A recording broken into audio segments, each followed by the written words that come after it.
సర్వాధికారియు నిరంతర స్తోత్రార్హుడు యేసుక్రీస్తు ప్రభువారి ప్రశస్త నామంలో ఉదయకాలపు వర్తమానాల కొరకు ఎదురు చూస్తున్న మీ అందరికీ ఇమాన్యుయల్ మినిస్ట్రీస్ తరపున మా శుభాభివందనాలు తెలియచేస్తున్నాను. క్రీస్తునందు మాకు అత్యంత ప్రియమైన దైవజనాంగమ, ఎలా ఉన్నారు? కుటుంబంలో కుటుంబ సభ్యులందరూ క్షేమంగానే ఉన్నారు కదూ? అవును. ఈరోజు ఉదయకాలం లేచి ప్రార్థించుకున్నారా? గడిచిన రాత్రి కుటుంబంలో కుటుంబ ప్రార్థన జరిగిందా? ప్రతి అరుణోదయపు దినం మన జీవన తొలి సంధ్య దేవునితో ఆరంభించాలి. మన జీవన మలి సంధ్య ఆ కృపగల దేవునితోనే మన జీవితం ముగించబడాలి. దేవుడనే ప్రపంచంలోనే మనం విహరించాలి. ఆయన లేని క్షణం, ఆయనతో గడపని దినం మన బ్రతుకులో ఒక్కటి కూడా ఉండకుండానుగాక. ఆమేన్. మంచిది. నేను ఈరోజు ఇజ్రాయెల్ దేశానికి వస్తూ ఉన్నాను. ఇజ్రాయెల్ దేశంలో ఉన్న తెలుగు వారందరికీ ఇదే మా ప్రేమపూర్వకమైనటువంటి ఆహ్వానం. ఆ ప్రయాణం కొరకు ప్రార్థన చేయండి. ఈ ఉదయం వర్తమానం వినేటప్పటికీ మేము ప్రయాణంలోనే ఉంటాం. క్షేమకరమైన ప్రయాణం దేవుడు అనుగ్రహించున్నట్లుగా. వాస్తవంగా ఆ దేశానికి వెళ్ళే విషయంలో ఎందుకో చాలా అభ్యంతరాలు, చాలా ఆటంకాలు, చాలా ప్రతికూల పరిస్థితులు కలిగాయి. నా హృదయపూర్వకంగా నమ్ముతున్నాను, దేవుడు మన ద్వారా ఆ దేశంలో తెలుగు ప్రజల మధ్యలో ఏదో గొప్ప కార్యం తన మహిమ కొరకు దేవుడు చేయబోతున్నాడు. అందుకనే సాతాను పలుమారులు ఆటంకపరుస్తూ వచ్చాడు. మీ అందరి ప్రార్థన ద్వారా ఆ దేశానికి వెళ్ళటానికి, సువార్త ప్రకటించడానికి దేవుడు తెరిచిన ద్వారాలను బట్టి ప్రభుని స్తుతిస్తూ మా కొరకు ప్రార్థన చేసిన మీ అందరికీ మా చేతులు జోడించి కృతజ్ఞతలు. ప్రత్యేకంగా ఈరోజు సిస్టర్ జ్యోతి జెర్మియా యూట్యూబ్ ఛానల్ నుంచి ప్రతి మంగళవారం ఉదయం 10 గంటల నుంచి 1 గంట వరకు ప్రత్యేకమైన ప్రార్థనా కూటం జరుగుతుంది. పాలు పంపులు పొంది ఆశీర్వదించబడగలరు. మంచిది. ఈ దినం ఓ ప్రాముఖ్యమైన, అద్భుతమైన, ఓ దివ్యమైనటువంటి సందేశం నా హృదయంలో ఇప్పటికీ ఆ భక్తుని గూర్చిన ఓ ప్రశ్న. ఎవరో భక్తుడు అంటే హిజ్కియా. చాలా భక్తిపరుడు. కానీ ఒకానొక సందర్భంలో ఒక విచిత్రంగా ప్రవర్తించాడు. వింతైన మాటలు మాట్లాడాడు. ఒక బాధ్యత లేని, బాధ్యత రాహిత్యంతో కూడుకున్న మాటలు మాట్లాడాడు. ఆ బాధ్యత రాహిత్యం ఎంత భయంకరమైన నష్టాన్ని, ఎంత భయంకరమైన కీడును, ఎంత భయంకరమైన వినాశనాన్ని ఇజ్రాయిలు యూదా రాజ్యాన్ని కలుగు చేసిందో మాటల్లో వర్ణించడానికి వల్లబడదు. చాలా భక్తి కలిగిన వాడు. వాస్తవంగా యెహోవా యందు విశ్వాసం ఉంచిన వాడు అతనికి పూర్వపు రాజుల్లోనైనా, అతని తర్వాత రాజుల్లోనైనా అతని వంటి వాడు ఎవడునూ లేడు అని పరిశుద్ధ గ్రంథమైన బైబిల్ ఆయన్ని శిఖరాల మీద విశ్వాసంలో శిఖరాల మీద కూర్చోబెట్టి చూపించింది పరిశుద్ధ గ్రంథమైన బైబిల్. అతని పూర్వపు రాజుల్లోనైనా, అతని తర్వాత రాజుల్లోనైనా అతని వంటి వాడు లేడు. అసలు what a great statement, what a glorious statement. ఇంత అద్భుతమైన సాక్ష్యం పొందుకున్న హిజ్కియా ఒకసారి తను మాట్లాడిన బాధ్యతారాహిత్యమైన మాట చూడండి. యెషయా గ్రంథం 39వ అధ్యాయం మొదటి వచనం నుంచి చివరి వచనం వరకు చదివితే మనకు బాగా అర్థమవుతుంది.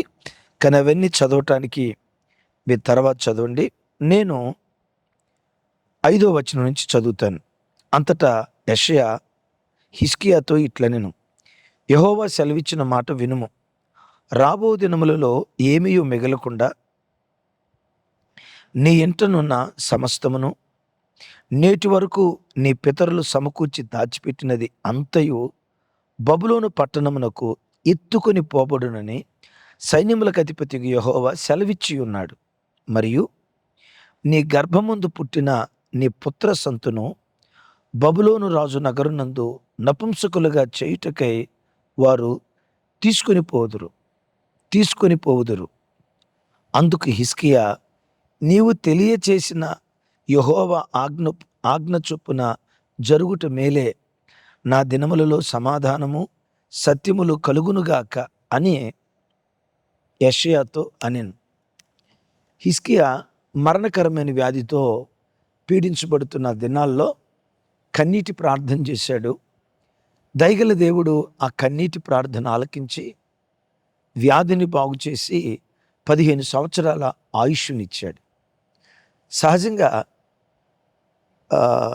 వీపు మీద క్యాన్సర్ పుండు అని సహజంగా అందరూ ఒప్పుకుంటారు.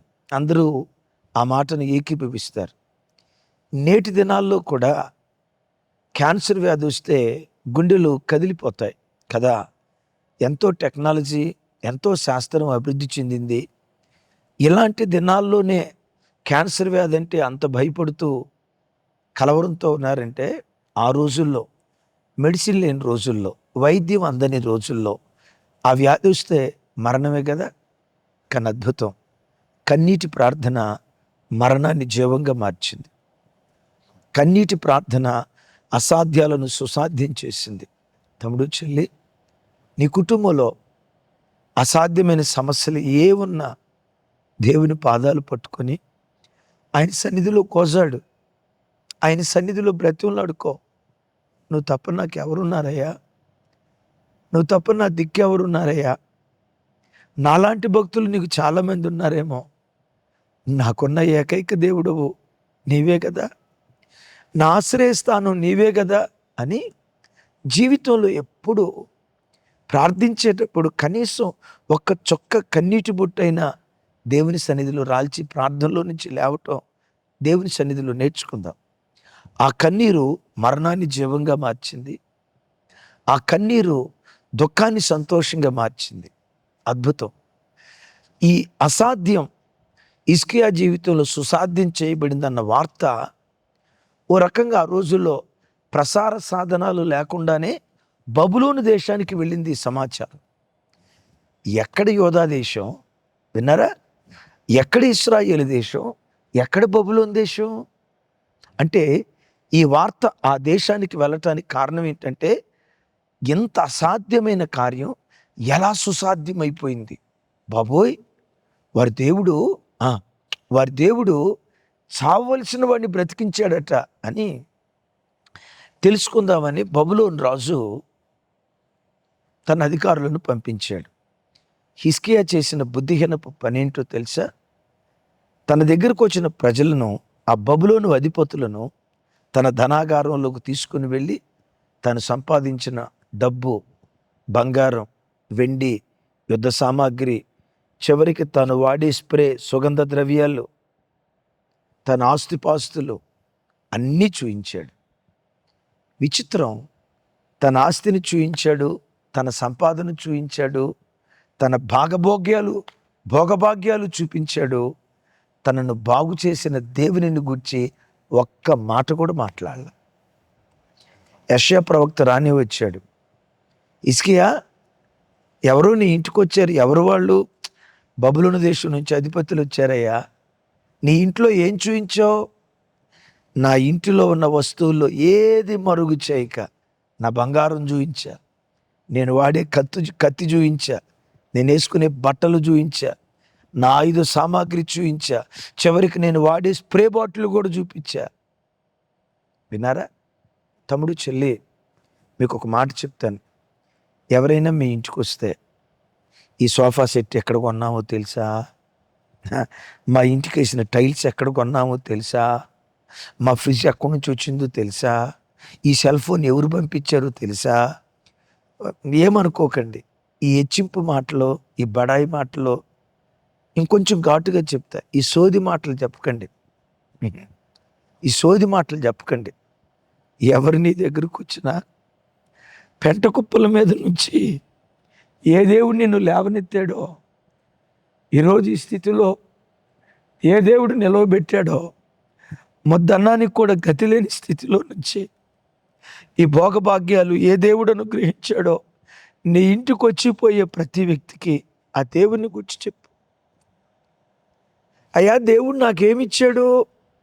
హిజ్కియాకి ఇచ్చినట్లుగా ఏ లేదే అంటావా? నీ దేవుడు నీ కొరకు తన ప్రాణమే ఇచ్చాడు. హిజ్కియా మరణంలో నుంచి జీవానికి దాటించబడేటట్లుగానేది దేవుడు బాగు చేశాడు.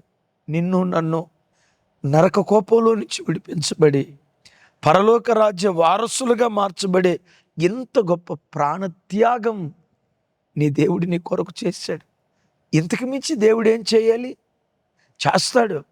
తగిన కాలమందు ప్రతి విషయంలో దేవుడు కార్యం చేస్తాడు. ఎవరు నీ ఇంటికి వచ్చినా మీ ఆయన సంపాదించిన బంగారాన్ని చూయించుకో, వాటిని గురించి గొప్పలు మాట్లాడుకో. మీరు సంపాదించిన ఇల్లు, ఆస్తిపాస్తులు తుప్పుబట్టిపోయే వెండి బంగారాలు చూపించుకో. ఒకవేళ చూపించాల్సి వచ్చినా వాటన్నిటిని ఏ దేవుడు ఉచితమైన కృపను బట్టి నీకు నాకు భిక్షేశాడో,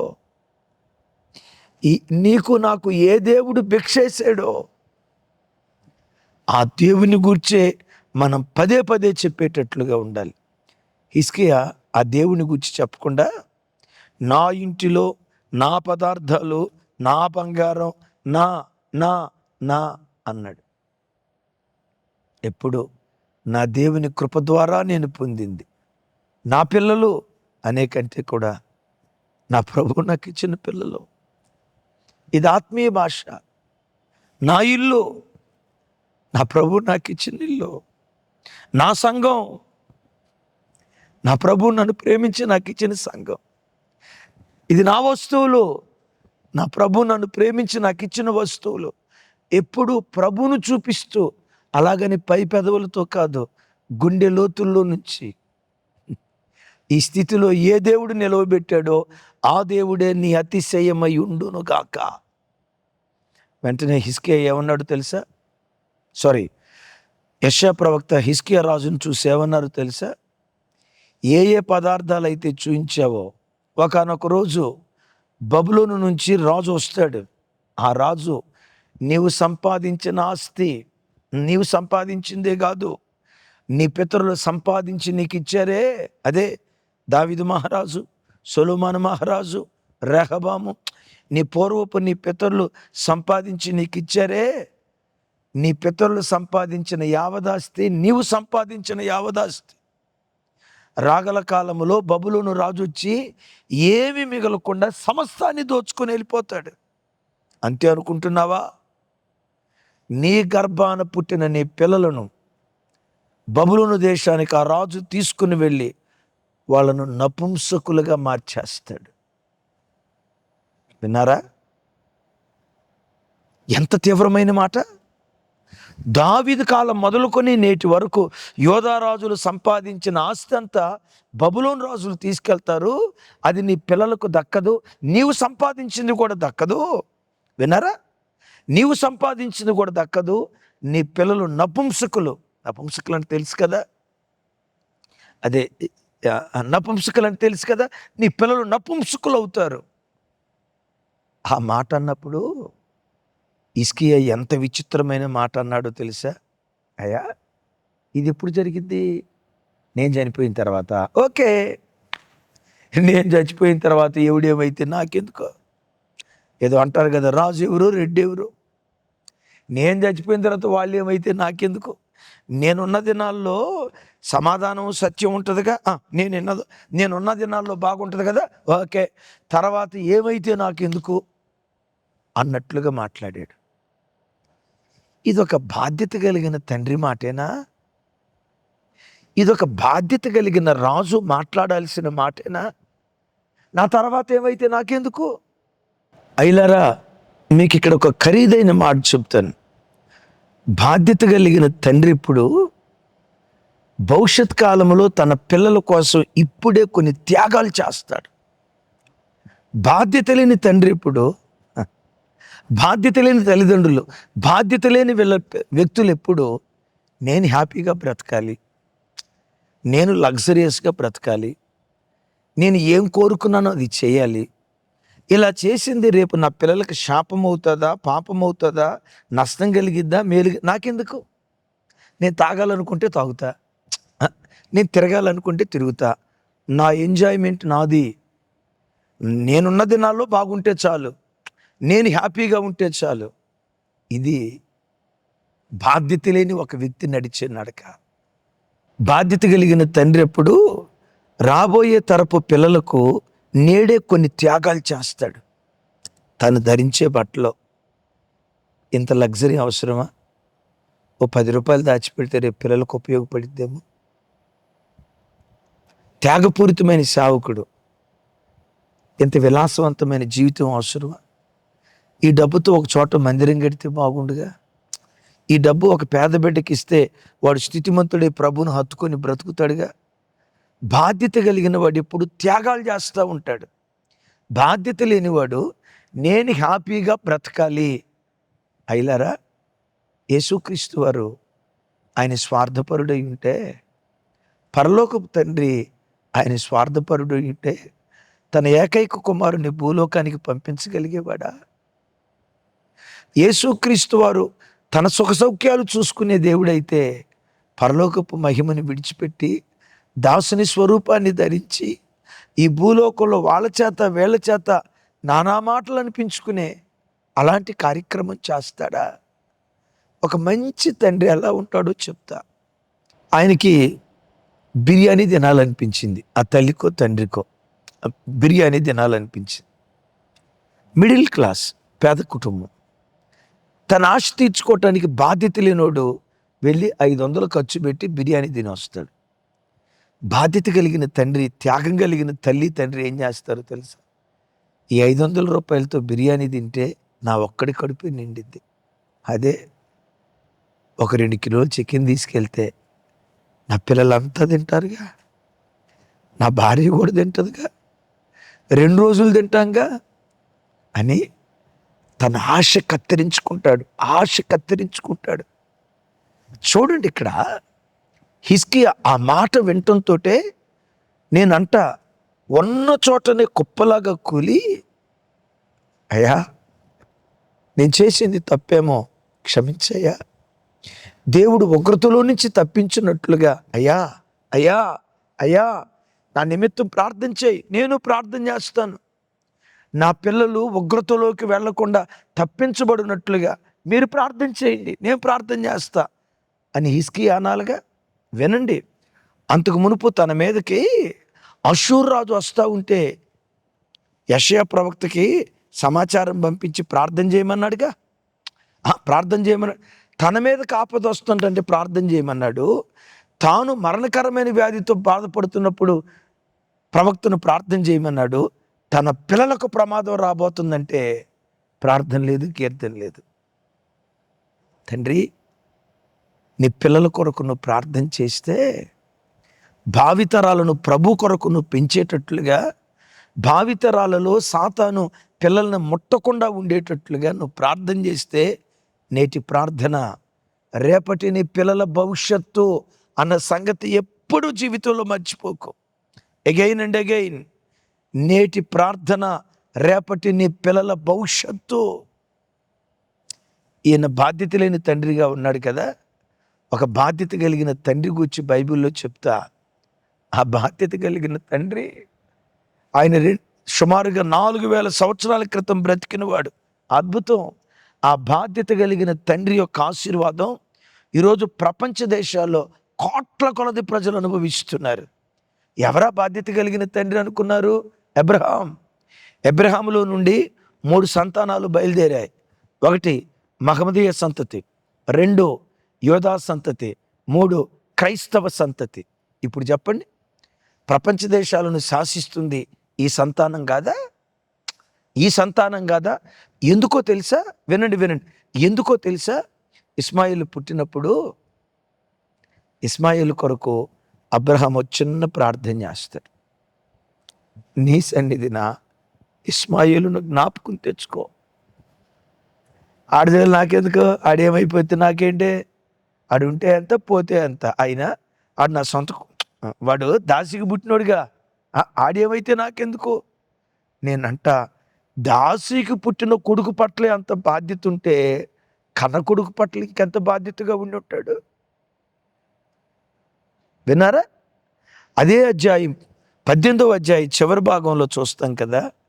అబ్రహాము తన తరువాత తన ఇంటి వారు నీతి న్యాయములు అనుసరించి యెహోవా ఆజ్ఞలు గైకొనున్నట్లు తన ఇంటి వారికి నేర్పుతూ వచ్చాడట. తాను నీతి న్యాయాలు కలిగి బ్రతకటమే కాదు, తన తరువాత తన ఇంటివారు, భవిష్యత్ తరాలకి ఇప్పుడే పునాదేశాడు. విన్నారా? భవిష్యత్ తరాలకి ఇప్పుడే పునాదేశాడు. ఇంకోసారి చెప్తున్నాను, అబ్రహాము ఎరిగాడు, నేటి నా నిర్ణయం, నేటి నా పెంపకం, నేటి నా అడుగులు రేపటి నా పిల్లల భవిష్యత్తు అని. ఇస్మాయిలు కొరకు చేసిన ప్రార్థన వ్యర్థమైపోయిందా?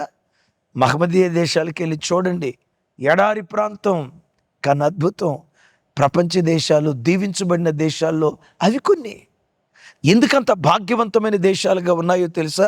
ఇస్మాయిలులో నుంచి 12 రాజులు పుట్టుకొచ్చారు. ఆ 12 రాజులే సౌదీ అరేబియా ప్రాంతంలో ఉన్న ఆ 12 ఆ రాజులు వాళ్ళే ఈ రోజుకి రాజస్వం అనుభవిస్తున్నారు. హరి బాబు, అబ్రహాం ఎప్పటివాడు, నేటి కాలం ఎప్పటిది చెప్పమంటారా? ప్రార్థనాపరుడు చనిపోయిన ఆ ప్రార్థన ఆశీర్వాదం బ్రతికే ఉంటుంది. అయ్యా, నా పిల్లలకి ఎలాంటి కీడు కలగబోతుందా, తప్పించు అని అనొచ్చుగా, అనలా. ప్రవక్త ప్రవచించి చెప్పినట్లుగానే క్రీస్తు పూర్వం 606 సంవత్సరంలో నెబుకద్నెజరు రాజు ఇశ్రాయేలు దేశం మీదకి వచ్చాడు. యెరూషలేము ప్రాకారాలు అగ్నితో కాల్చేశాడు, మొత్తం పడగొట్టేశాడు. యెరూషలేములో ప్రవేశించి గర్భవతుల పొట్టలను చీల్చి గర్భంలో ఉన్న శిశువులను బయటకు లాగి ఆ శిశువులను బంతి ఎగరేసినట్టుగా ఎగరేసి కత్తితో 2 ముక్కలు చీల్చాడట. రక్తం ఏరులై ప్రవహించింది. యావదాస్తి బబులోను దేశానికి, చివరికి దేవుని మందిరపు ఆస్తి కూడా దోచుకొని వెళ్ళాడు. వెళ్తూ రాజవంశీయులైన షడ్రక్, మెషక్, అబేద్నెగోలు, దానియేలు లాంటి వాళ్ళను కూడా చెరగా దేశానికి తీసుకొని వెళ్ళాడు. వెళ్ళి ఈ రాజవంశీయుల్లో కొందరిని నపుంసకులుగా మార్చాడు. తల్లిదండ్రులారా, ఇక్కడ ఒక మాట చెప్పమంటారా? తల్లిదండ్రుల పాపం పిల్లలకు శాపంగా మారిపోయే ప్రమాదం ఉంది. అందుకనే ఇర్మియా గ్రంథకర్త అంటాడు, మా పితరులు పాపం చేసి గతించిపోయారు, వారి దోష శిక్ష మేము అనుభవించుచున్నాము. ఏంటి? పాపం చేసింది ఎవరయ్యా? మా పితరులు. మరి శిక్ష అనుభవించేది ఎవరు? మేము. పాపం చేసిన వాడు గతించిపోయాడు, ఆ పాప ఫలం బ్రతికే ఉంది. తమ్ముడు, నీ పిల్లలకు ఆస్తి ఇవ్వకపోయినా పర్వాలా, చెల్లి నీ పిల్లలకి వెండి బంగారాలు ఇవ్వకపోయినా పర్వాలేదు, ఏ ఒడిలో పిల్లలను పెట్టుకుని ఆడించావో ఆ పిల్లల ఒడిలో నీ శాపం వేయొద్దని చేతులెత్తి దండం పెట్టి చెప్తున్నా. ఇంకొకసారి నా చేతులెత్తి దండం పెట్టి మిమ్మల్ని బ్రతివులాడుకుంటూ ఉన్నా. ఒకవేళ మీలో ఎవరైనా నిజమేనయ్యా, తండ్రులు ద్రాక్షకాయలు తింటే పిల్లల పళ్ళు బొలుస్తాయి అని బైబిల్లో సెలవిచ్చినట్లుగా నా తల్లిదండ్రులను బట్టి నా బ్రతికి ఇలా అయిపోయింది అని ఎవరి మీదో నేరస్థాపన చేయకు. ఇప్పుడు హిజ్కియా చేసిన తప్పు, షడ్రక్, మెషక్, అబేద్నెగోలు, దానియేలు బబులోను దేశానికి చెరలోకి వెళ్ళారు కదా. అఫ్కోర్స్ ఇజ్రాయిల్ దేశం పాడైపోయింది, చెరలోకి వెళ్ళారు. మరి చెరలోకి వెళ్ళిన తర్వాత షడ్రక్, మెషక్, అబేద్నెగోలు, దానియేలు శపించబడ్డారా? శాసనకర్తలుగా మార్చబడ్డారా? అగైన్, శపించబడ్డారా? శాసనకర్తలుగా మార్చబడ్డారా? ఎస్, శాసనకర్తలుగా మార్చబడ్డారు. ఎందుకో తెలుసా? పితరులు వేసిన తప్పటడుగులు వేయకుండా వారి అడుగులు దిద్దుకొని దేశం కాని దేశంలో ప్రభు కొరకు రోషంగా నిలవబడ్డారు. ఏ దేశంలో ఉండి వాక్యం వింటున్నావో చెల్లి, ఏ గ్రామంలో ఉండి వాక్యం వింటున్నావో, ఏ పట్టణంలో ఉండి వాక్యం వింటున్నావో దేవుని ప్రతినిధిగా చెప్తున్నాను. నీ చుట్టూతా వాతావరణం ఎలా ఉన్నా నువ్వు బ్రతుకుతున్న స్థలంలో క్రీస్తు కొరకు సాక్షిగా బ్రతుకు. నీ పితరుల శాపం, పాపం నీ దేవుడు విర్రగొట్టి శాపానికి బదులుగా శాసనకర్తలుగా, శాపానికి బదులుగా ఆశీర్వాద కారకులుగా దేవుడు నిలవబెడతాడు. 70 సంవత్సరాలు ప్రార్థన చేశాడు. నేటి ప్రార్థన రేపటి భవిష్యత్తు అని అన్నాం కదా. 70 సంవత్సరాల దానియేలు ప్రార్థన ద్వారా ఇశ్రాయేలును చెరసాల్లో నుంచి విడిపించి మరలా కోల్పోయిన దాన్ని తిరిగి ఆ ప్రజలకు ఇచ్చాడు. జీవితంలో నువ్వేం కోల్పోయి ఈ వాక్యం వింటున్నావో నా చేతులెత్తి దీవిస్తున్నా.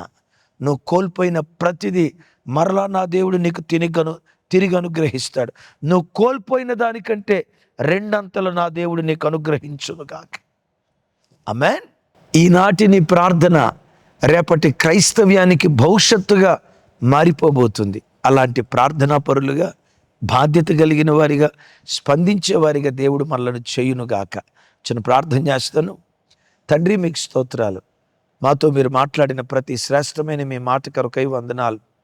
అవును నాయనా, నేటి ప్రార్థన రేపటి భవిష్యత్తు. హిజ్కియా ప్రార్థించలేదు, పిల్లలు చెరలోకి వెళ్ళిపోయారు. అబ్రహాం ప్రార్థించారు, నేటికి దీవెన కారణంగానే ఉన్నారు. శాపం వెంటాడకుండా దానియేలు మీ కొరకు బ్రతికాడు. శాపపు కాడి విరగొట్టబడింది. ఇదిగో పితరుల పాపం వలన శాపగ్రస్తులై ఎవరు అల్లాడిపోతున్నారో యేసు నామం పేరిట ఇప్పుడే ఆ శాపపు కాడి విరగొట్టబడును గాక. ఆ శాపపు కాడి తొలగించబడును గాక. చేతులెత్తి నీ ప్రజలను దీవిస్తున్నాను. నేటి ప్రార్థన రేపటి క్రైస్తవ్యపు భవిష్యత్తు. నేటి ప్రార్థన రేపటి భవిష్యత్తు సెలవిచ్చావు కదా. ఈ వాక్యం విన్న ప్రతి బిడ్డను ప్రార్థనా పరులుగా చేయుదురుగాక. చేసినందుకు స్తోత్రాలు. యేసు నామం పేరిట ప్రార్థించి స్తుతించి పొంది ఉన్నాను తండ్రి. తండ్రి అయిన దేవుని ప్రేమ, కుమారుడైన యేసుక్రీస్తు వారి దివ్య కృప, పరిశుద్ధాత్మ దేవుని సహవాసం మనకు సకల పరిశుద్ధులకు సదా తోడయుండి నడిపించునుగాక. ఆమేన్. Thank you. విన్న వర్తమానం అనేకులకు షేర్ చేయండి. ఇజ్రాయిల్ దేశ ప్రయాణం కొరకు అక్కడ నుంచి ప్రభు చిత్తమైతే లైవ్ అందించబడుతుంది. అవకాశం ఉంటే ఎర్లీ మార్నింగ్ మెసేజెస్ కూడా ఇజ్రాయిల్ దేశం నుంచే మీకు అందించడానికి ప్రయత్నం చేస్తాం. ప్రార్థించండి. కృపా సమాధానాలు మనందరికీ తోడయుండునుగాక. ఆమేన్.